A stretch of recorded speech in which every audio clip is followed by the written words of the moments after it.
Sisimulan na, tanong sinong nauna. Tapos sabi pa nila, kami daw ang gumawa ng mga babala na bawal nang bumaba, at yung mga ulaga na wala nang ginawa.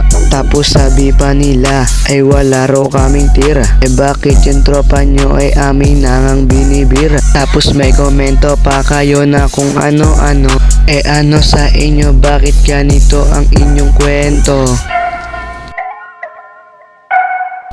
Sa pagitan ng dalawang grupo nagmula, yung isa sa may dulo at yung isa na sa baba. Wala silang magawa kung hindi tumulala, habang yung isa nilang kasama ay naggagala. Nung Enero 12, kami ay aligaga. Sabi-sabi pa ng tropa, wala akong magawa. Nangyari ang disgrasya, ano inyong nagawa?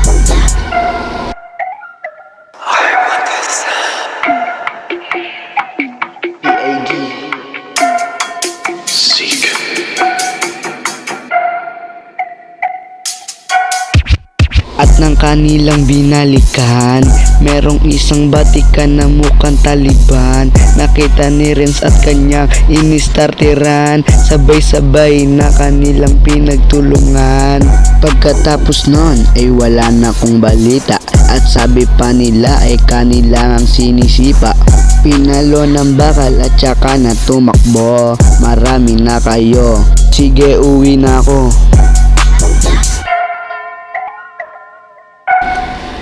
Isasama ko na din yung mga kuto-kuto. Isama mo na yung pilay sa mga buto-buto. At biglang ang nangalay ang kanyang ang nguso-nguso.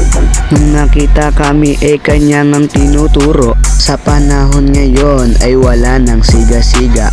Lahat kami kalmado kahit di mo man makita.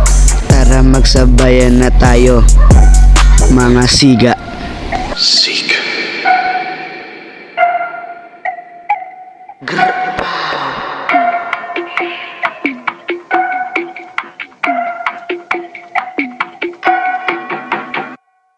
Mga tanga.